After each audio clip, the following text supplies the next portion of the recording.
I'm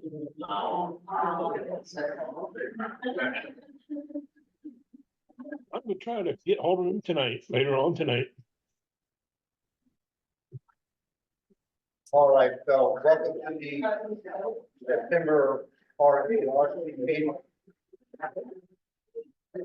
Let me go ahead and start with the business portion of the meeting. Ken, I'd like to, well, first of all, backtrack and say, I'm sure everyone has looked at the minutes of the newsletter.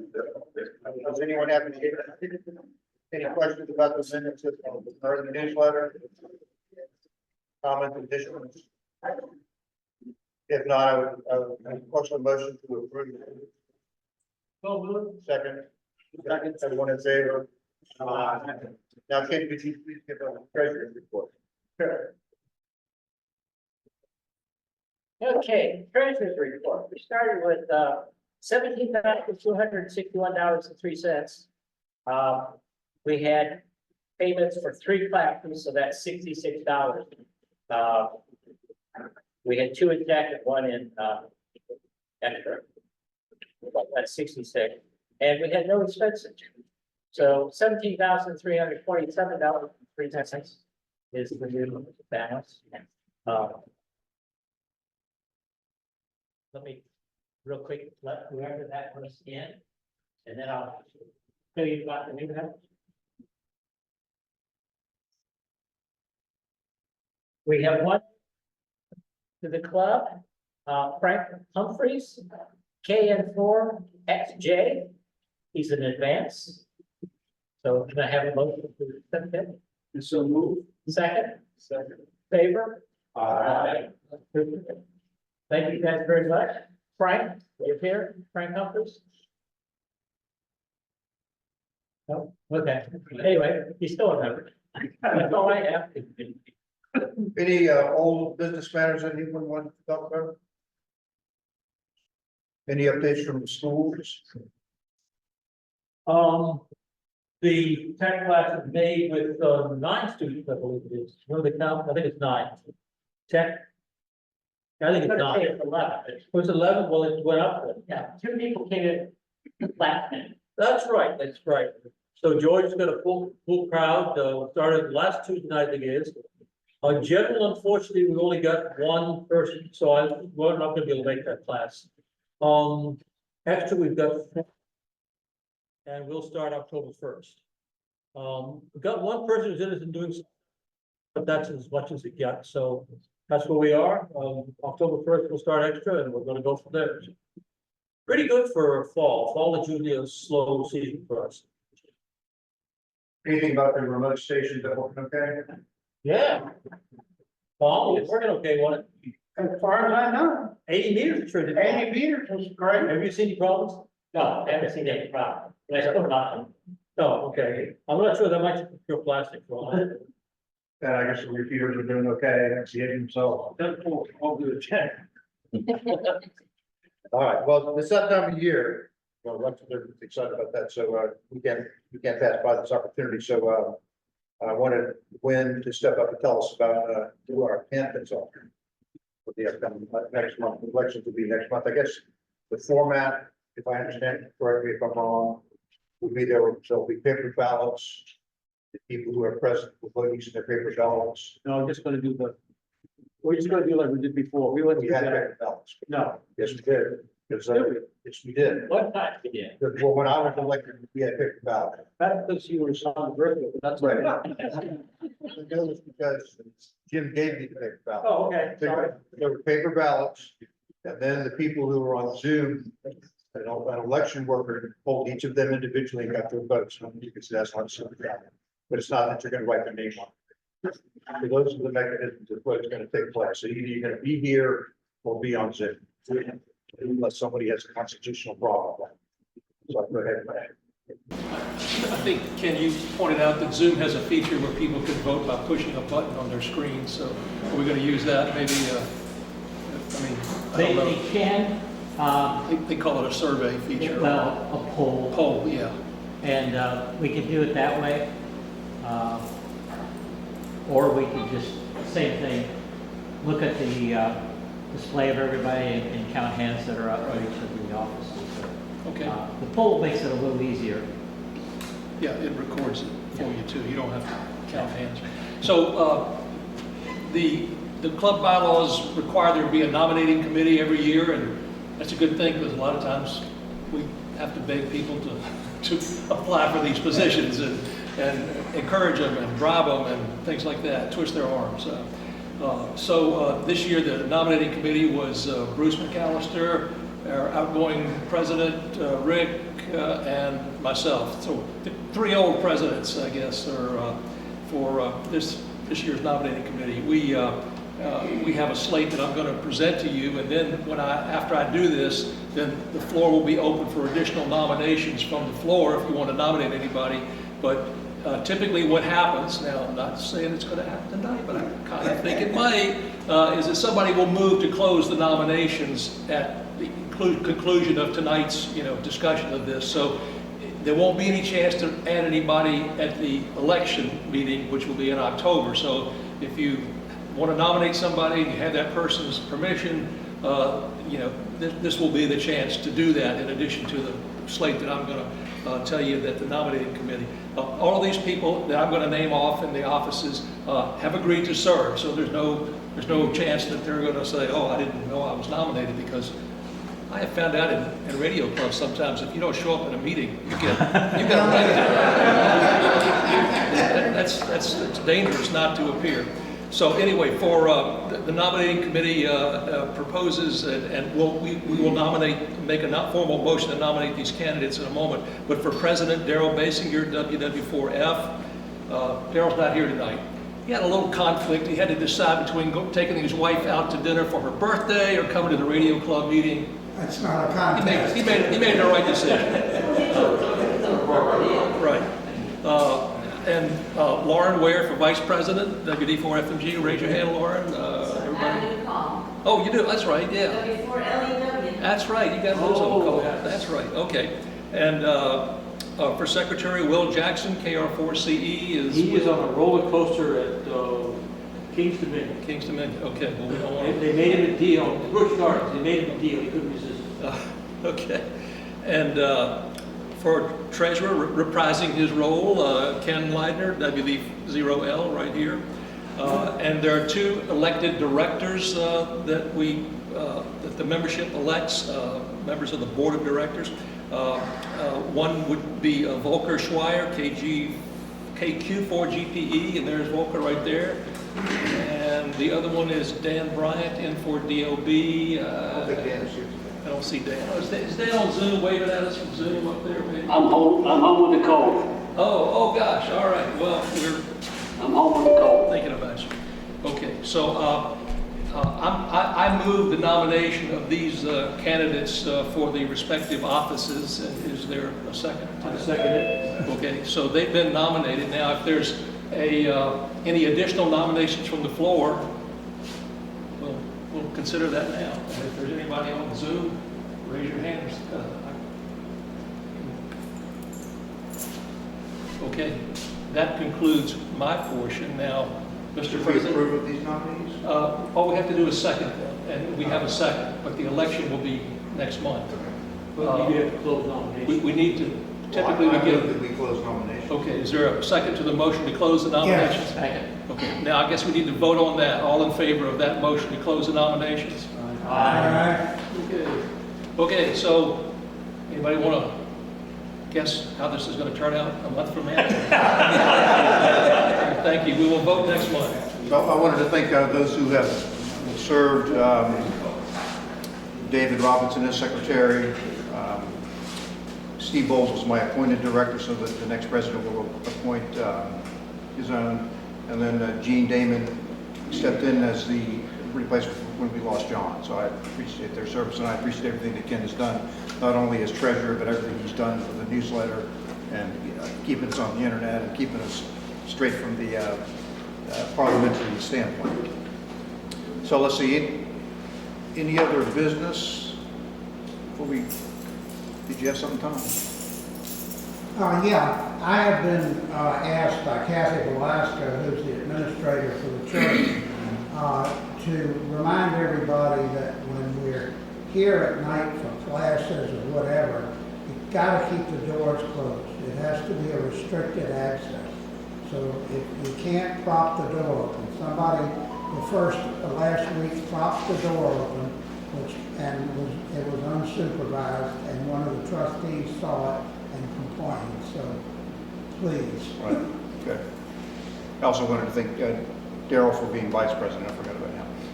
Let's see, why don't we, if there's no other business, can I have a motion to close the business portion of the meeting? So moved. Second? All in favor? Aye. So the gods of the ionosphere are starting to smile on us again, and I've been hearing little peeps on 10 meters. I haven't been around when it's really been good, but has anyone got any good activities recently? It's still good, to 10, 15. But it was again lots of trouble, there was lots of absorption of the summer, but now it seems to be better. Yeah. I got overseas on, I got to, was it, There's Greg, let's let Greg. I got to Lithuania on 20. I don't remember the last time I got overseas on 20. That was amazing. So I heard, let's see, Spain and Italy the other day on 10, but they weren't real strong. But hopefully in the coming weeks things will really be good. It'll be happy days will be here again as far as the AHF goes. Saturday weekend, 10 was fantastic. I think, Saturday, Sunday time. I think this weekend is the VHF contest, I think, which And also. It's also just JS8 on Saturday and Sunday. is it? And JS8 club, yeah. Yes. Volker didn't say it, but Volker worked Japan on 40 meters. I think Volker has a magic window to the ionosphere. It is out there. I think he You've might be also running. got in Cuba, haven't you? I And was that's standing on disgusting. Hollywood, I couldn't believe that it was 40 meters. I expected I hear somebody from Florida maybe or Canada. Yeah, you've got some amazing contacts there. Yes, folks got 7 or I'm like, am I getting things? I'm Hey, you're just running 100 watts? And what kind of antenna? How many monobanders? Oh, 5.9 was supposed to signal report. But how many monobanders do you have on your tower? What kind of antenna are you running? Well, it's a dipole. Okay. Maybe the dipole. Some people have all, go ahead, Gene. Yeah, and I want you to know the Route 66 thing is going, that's kind of fun to try to find those guys. I've only found 5 so far. I like to test those guys just going up and down 66 in his vehicle. Yeah, that would be cool. Do I see Greg back there? Hallelujah. Stand up and tell us who you are, Greg. A lot of us don't know you, Greg. We don't know you. Stand up and tell us who you are. Greg Miller, K4GNE. Thank you for coming. All right, anyway, so we can have a, Mike Owen made history this past week by getting an antenna up that he's been looking at in a horizontal position for 3 years, and it's now in a vertical position and has a feedlot attached to it. so Mike is are radio waves coming out of it yet, Mike? Yeah, you made some contact, didn't You you? did? Who'd you get to? Germany? He's only running 5,000 watts. But Yeah. I think that's what Volker did too. Yeah. Anything, anybody else have anything interesting going on?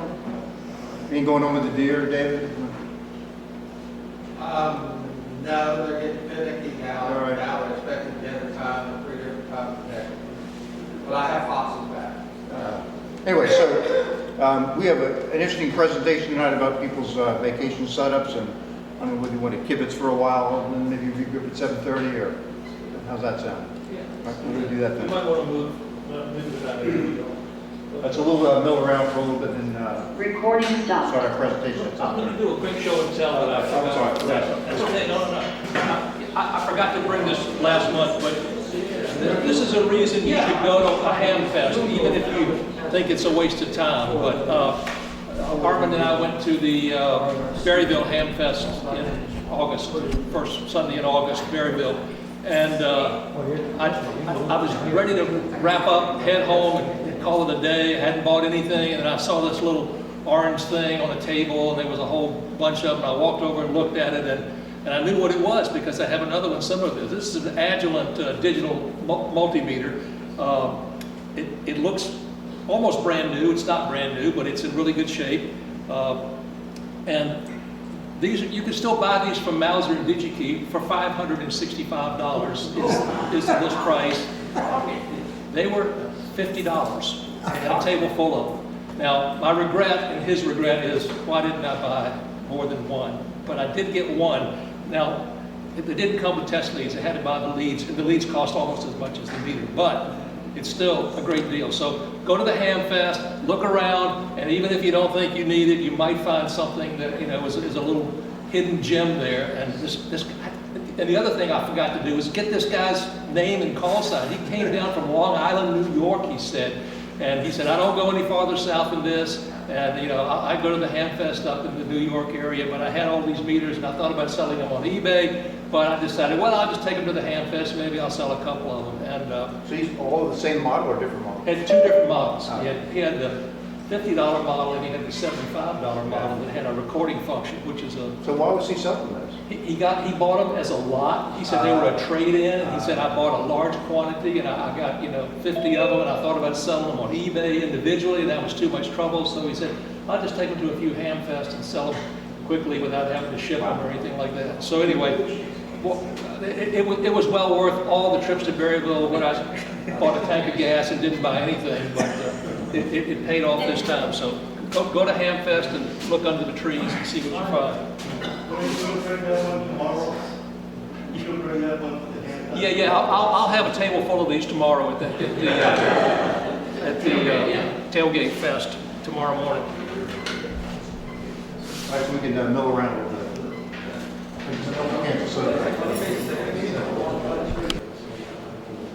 Bruce? Yes, better. What? What did you say? Better. It's better. Okay. Anyway, the last 3 weeks of August, we usually go to Maine. There's a cottage that we rent from a friend of a friend of a friend. So that's where we were. I take radio equipment and I try to operate from there. And what I'm going to do is walk you through what I take and where I set up and a little bit about what we did. So it's Rangeley, Maine, if you don't know where that is. Anybody know where Rangeley, Maine is?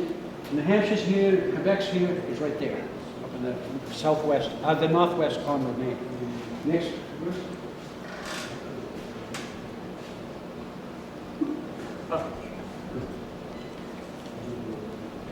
Okay. This was my first venture with my new radio, which is a G90. And so I wanted to test to see if I have everything. So I kind of set the whole thing up in the driveway. And I figured, well, okay, I'll just show you all pieces. I don't know if you can read that or not. The black box, that's where the radio is. I have 2 ham sticks, courtesy of one of my colleagues here in the those are the black things in there.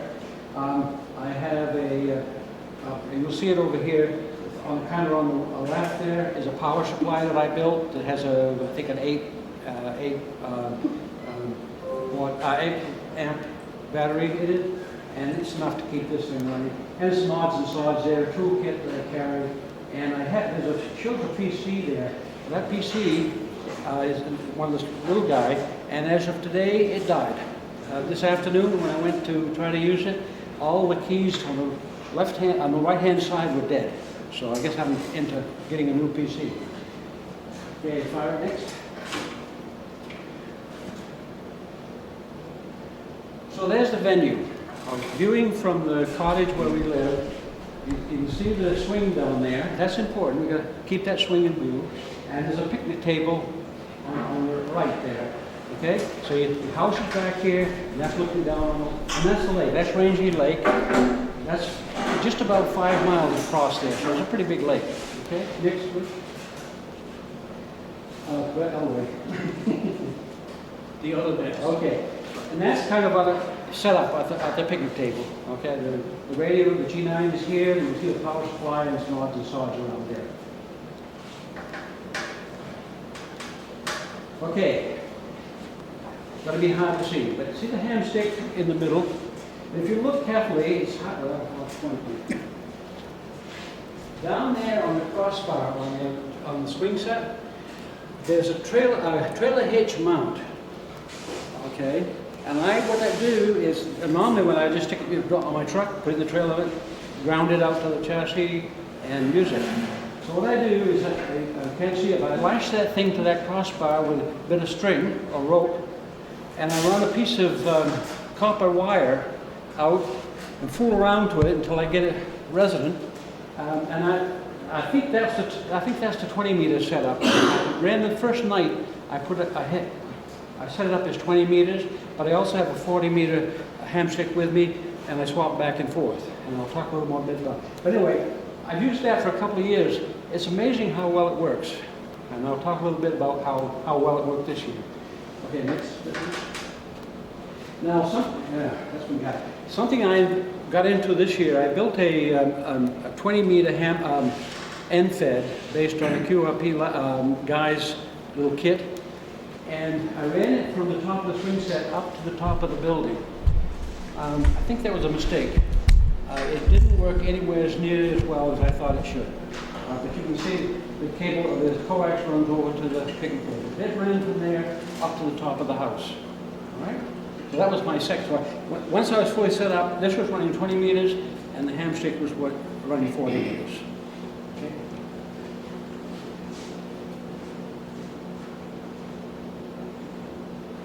Good to go? This one? Yeah. Okay, so how did it go? Well, the first night, I'm running 20 meters with the hamstick. That was on Sunday night. We got up there Saturday, Sunday night. My first 3 contacts almost are here. All right.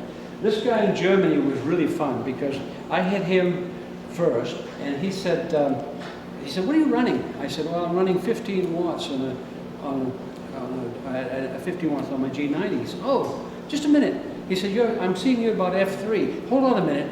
He moved it, he rotated his tower around. He said, now talk to me.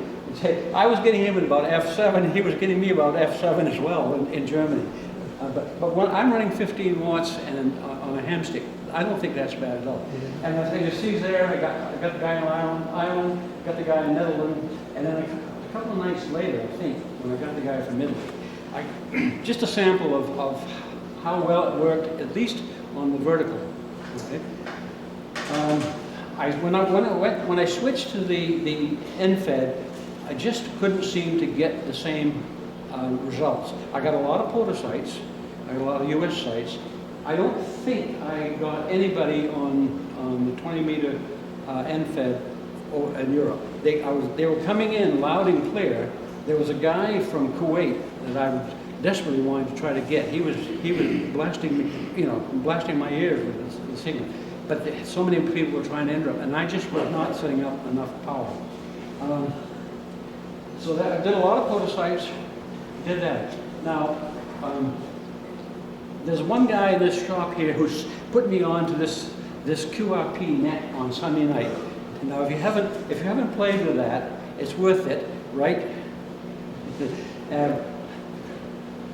Every Sunday night, K0KLB will put up his net at 7 o'clock, and he asks people to connect to him at 10 watts or less. You make the connection, and then he wants you to walk down. And how low can you go? Now from here, I have gotten down to about 0.3 watts. Okay? There's a guy one Sunday night, he was down to 1 watt, and I think he was like on the East Coast. It's just kind of fun to see what you can do. Now up there, the first night, by the way, he has a partner that works with him, a CONET controller, who's in South Carolina, and Steve in South Carolina. So I've never been able to talk from Steve from here. Never talked to him. So I'm up there on the first Sunday night. I got KLB, but he could just barely make me out. He said, "Steve, can you pick him up?" Steve was blasting me on him. He was coming in so clearly, so it's back and forth, and good conversation. The second Sunday, I couldn't talk to either of them. They were, the conditions were so bad, or whatever. However, I'm sitting there listening to other people, and then somebody calls him, and he almost blasts me out of my chair, and it's the guy sitting back there. He put his call sign up to be picked up, and it blasted at it.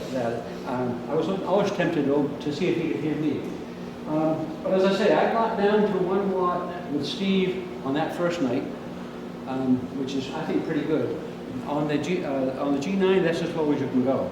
I have a micro SDX at home that I use often with him, and that's the one I can get down below 1 watt on a pretty routine basis. I think it's one more, is there? Yeah, look at it. Oh, yeah, that's it. So that's what I did on my vacation. Any questions? Oh, that's good.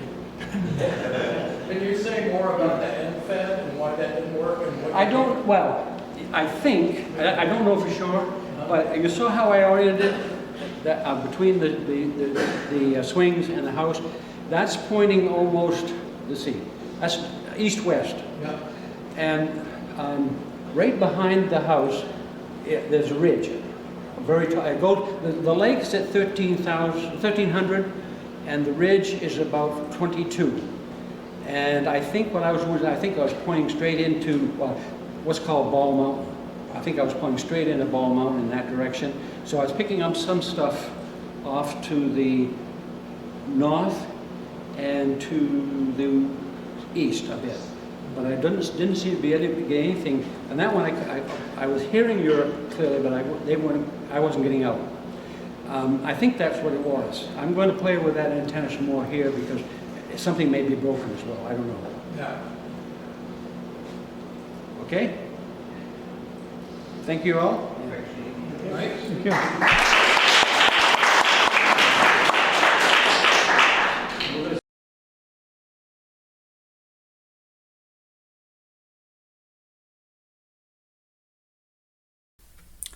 This is the way it looks packaged.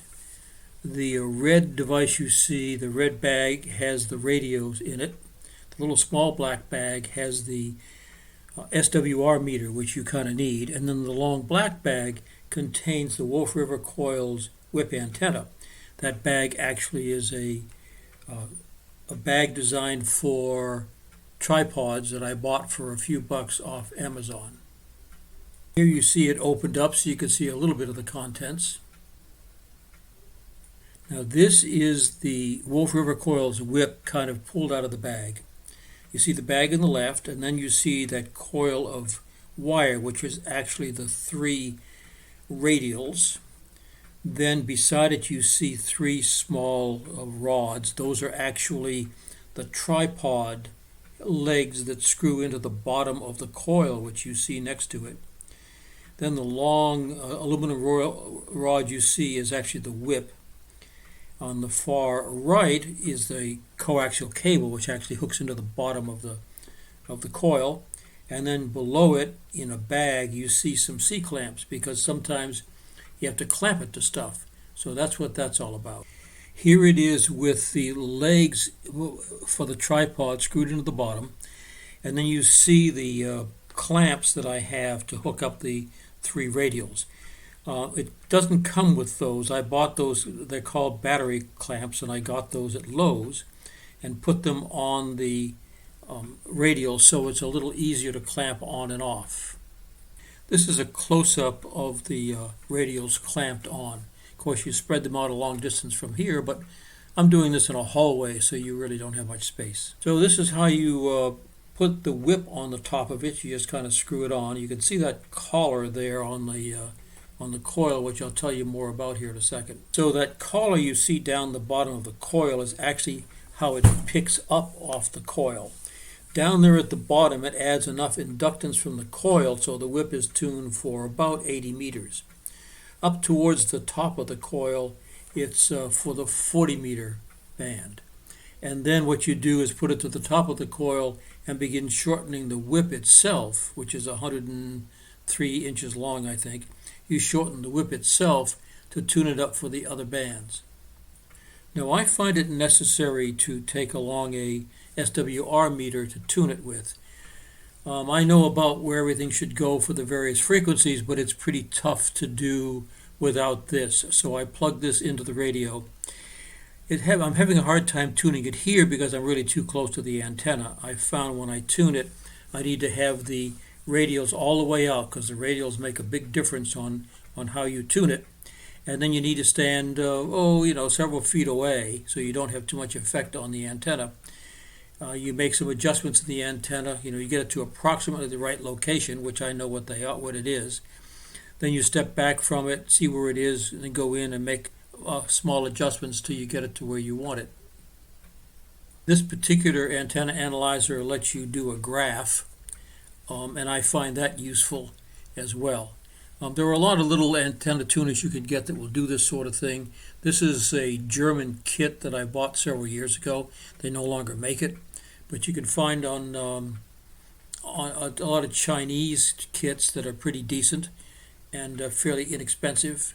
You need to dig around to find a good one, but you need something like this to take with you to tune it. Now, here's the bag with the radio in it. You can see the big gray radio in the bag there. It all fits rather nicely. So here it is out of the bag. On the left is the battery I use. I have a couple of batteries. This is an old sealed lead acid battery. I have a smaller lithium ion battery. I'm thinking about getting a larger one, but I don't normally run this thing more than a couple hours at a time. So, in the meantime, I can plug the battery back in and charge it up. There's the radio, of course, the big gray thing. Below it, in front of it, is the microphone. And that little square thing that you see, that gray rectangular part that you see down there, is actually a keyboard that folds out. I think I mentioned that this is a regular computer with a radio attached to it. So it serves both to do the digital signal processing, but it also gives you all the computer power that you're used to for the digital modes. It does it does software-defined radio, but it also provides the digital modes. It provides FT8 and FLDigi and PSK, all that sort of thing, because the computer is built into it, so you don't need a separate computer for it. So here it is set up on the guest room table. So you see the battery on the left, you see the radio. I converted all the attachments to power poles. You can see the microphone, my handy dandy chart of the bands. The keyboard, as I said, this is a computer, so I can key. It has a logger built into it, so I can key in the call signs of the hams I talk to. And it's a touch screen. So I'll show you that in terms of a video here in a second. So set up in the guest room, this is what it's set up like. I have a battery here. I have a second battery. Microphone plugs in here. You can also plug in headphones, and it'll take earbuds. A key down here, and you put your coax in here. It's a BNC connector. Because this is a radio front end with a Raspberry Pi computer used for digital signal processing, you got a standard purpose computer in here. So I have a keyboard. Let me turn it on.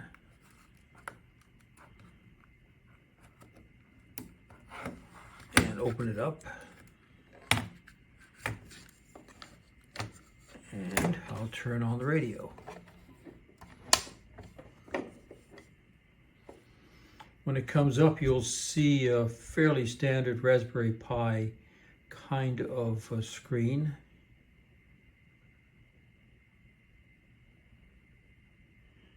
All right, so some of you who deal with Raspberry Pis will recognize that. All right.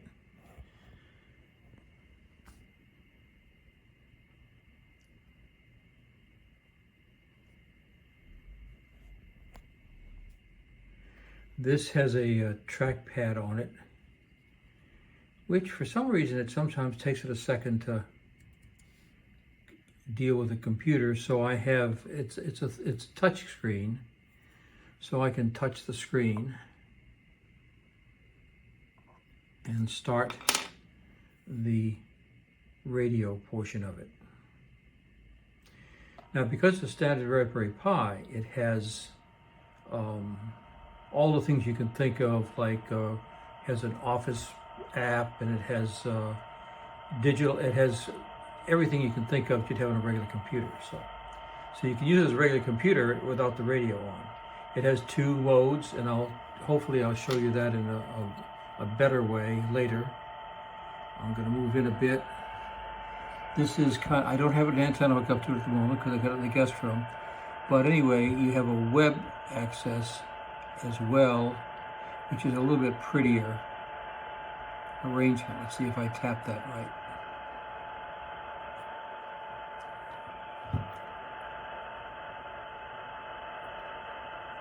All right, so this is the web version of it, which is done on a browser, and you have a few more features on it. So this is not an attempt to show you the feature, little things you might like, right? But anyway, that's kind of the way it works. You have FT8 built in, you have FL Digi, you have single sideband, upper sideband, lower sideband, AM, digital modes, etc. So I've moved the radio to my workbench, which is always a mess. It's always got whatever the last project was I was working on. And I get to the point where I have a new project and I finally clean it up. So I'm going to crank it back up again. I'll show you a little bit. I've got it hooked up to an antenna now. I'll show you a little bit of kind of how it operates once it kind of gets up to speed here. It takes it a second to get booted. So here's an example where I just clicked the menu button on this computer screen and came up with the menu you see down on the left. And I went ahead and clicked the Office one, so you can see it's got the equivalent of Word, Excel, PowerPoint, that sort of thing. They use different names for it because it's made by somebody different, but same kind of thing. This is the menu item called Ham Radio, and this is the one that the guys who put together, Fairhand and such, put together for this combined to hook the radio up to the Raspberry Pi. So these are the things that they added. It's the SDR software, but it's also FL Digi. You can see WSJTX. You can see. You notice I have added myself the Logbook of the World one there, the Trusted SQL. So you can add your own stuff to it. But these are the various Ham Radio apps that you can start up and use. Here's a screenshot of tuning into a signal. What you cannot probably see too well is there are 9 little lines down there where you see that gray box. Those represent S0 to S9. Not exactly as easy as using a regular S meter, but enough to show you what your reception is like. So this is what an upper sideband. Oh, I got it set up wrong. I have an upper sideband. No wonder it's not looking so good. Upper sideband on 40 meters. As you can see on the far left here under mode, you can do USB, LSB, CW, CW reverse, FT8, digital, a 2-tone test, and AM. So those are all the things you can choose in terms of modes you want to use. Now this looks like what you see if you hit FT8. You can see that in the upper left. You need to tune to the right frequencies, but you can see it. It decodes it right here on the screen. So instead of looking at a picture of the signal coming in, what you're looking at is the FT8. You can, if you see when it says CQ, you can click on it and you connect to it, and you'll see the radio go into a transmit mode. So you can go ahead and do FT8 without doing anything extra, just built in. Some of you know I'm a snob about FT8. I don't use it. However, I do find it useful to see how I'm getting out on this radio. I'll respond to a CQ and FT8, then I'll go up and this has got a web browser on it, this radio. So I go to the web browser and bring up PSK Reporter and see whether or not I'm getting out, and if so, how far I'm getting out. So even though I'm a snob about FT8, I do find it very useful to figure out how I'm doing, because there are all these radios out there listening to FT8 signals. So this is what FT8 looks and sounds like on the S-Bit-X. For the standard WSJTX stuff, the regular FT8 one, you can actually bring that up instead. So instead of using the one that's built in, you can bring this up. It runs just as well. And for those of you who are familiar with it and use it all the time, this might be a little friendlier look to you, even though it's about the same thing. This is one of the two digital modes I use, which is, this is FL Digi running PSK31. Here I am transmitting, like you can see that. But this FL Digi comes up just like it would on a regular computer, and the screen looks like a regular computer screen. You can flip back and forth between this image and the image of the actual dial itself, the actual signal itself. Just flip back and forth because it's just two pieces of a browser. But this is the way FL Digi looks if you're running PSK31. And I think I mentioned that this, it also does AM. You'll see in the far left there, the mode is AM. There's an AM station coming in. Kind of a nice looking spectral display. You can see the carrier in the center and the side bands on either side of the carrier. So I've been showing you my go to the park, my beach one, which uses that whip antenna. What I much prefer if I'm going to be a place for a while, like up at the cabin in Maine, is to put an end fed up in the tree and then use that because it's quick and easy to tune. I don't have to mess with the antenna at all. And it's kind of a more permanent installation. So this is a picture of the other version of the radio. That old MFJ Versatuner fits in the bag beside the radio, and you can see the end fed on top of it, the end fed antenna. It's a 40 to 10 meter end fed made. Actually, it's a kit I got from the radio club in Hawaii, of all places. Anyway, that goes up with a tree. So what I do is I get it up in the tree, and then I use that SWR meter to figure out what settings of each of these knobs I need for each band. And of course, when I'm working on 40 and 20, it could be a rather skinny sort of thing, so I may have several settings for those. And I just take a piece of paper, sit down, make a graph of what setting I have for each band. So this is the table I have for the loop antenna on my roof. So if I have to be hooking this up to the loop antenna, I can just do these settings on the three controls, and that will give me the SWR you see on the right. I make up a fresh one when I put it up in the tree at the lake. It varies a bit from time to time. I put out a long counterpoise on the end fed, and it varies a little bit each time, so I just set it up when I first get there, and then from that point on, when I switch bands, I just adjust those three knobs, and I got it. It's very quick. So I've greatly enjoyed this radio, had a lot of fun with it. Takes a little fiddling around. It's getting more and more stable as they get the various software versions out, and it's been running very well for me. It's a nice little radio to take on vacation. I've got 40 to 45 watts on 80 and 40, and I've got about 30 to 40 on 20, and then it kind of drops down to 10 watts, I think, 10, 12 watts on 10 meters. So a nice little radio to take with me on the road. I've had a lot of fun playing with it, fiddling with it. I like the fact that they keep adding new features to it.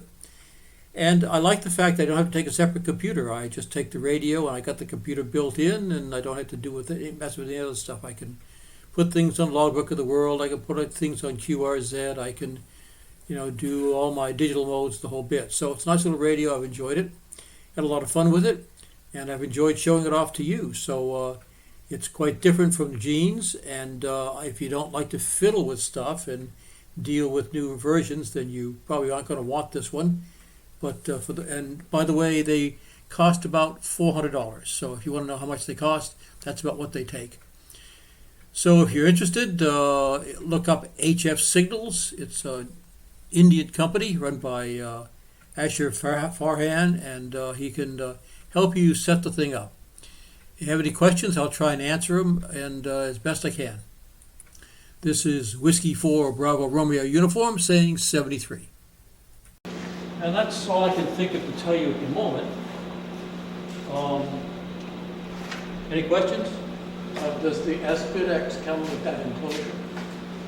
Yeah, the BitX is in here. BitX, actually, if you know about those computers, you can tell the BitX is right there because here are all the USB and Oh, but they sell this one? yeah, the whole thing comes together. Oh, okay. Yeah, There's a lot. $400 with the radio, the BitX, the whole bit. Oh, okay. When they, as you know, during the, well, you may not know this, but during the COVID times, Raspberry Pis was selling out like crazy, and you couldn't buy one if you wanted to. And I managed to get a Model 4, which is the suggested one for this. And I bought this thing bare bones without the Raspberry Pi because it didn't have it. So it was, $100 and some less, so I just put my own Raspberry Pi in there. Thank you, Bruce. Works well.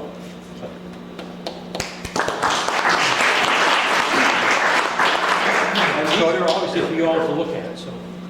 I made a road trip to Michigan last month, and the purpose of my visit up there was to take care of my 5-year-old granddaughter.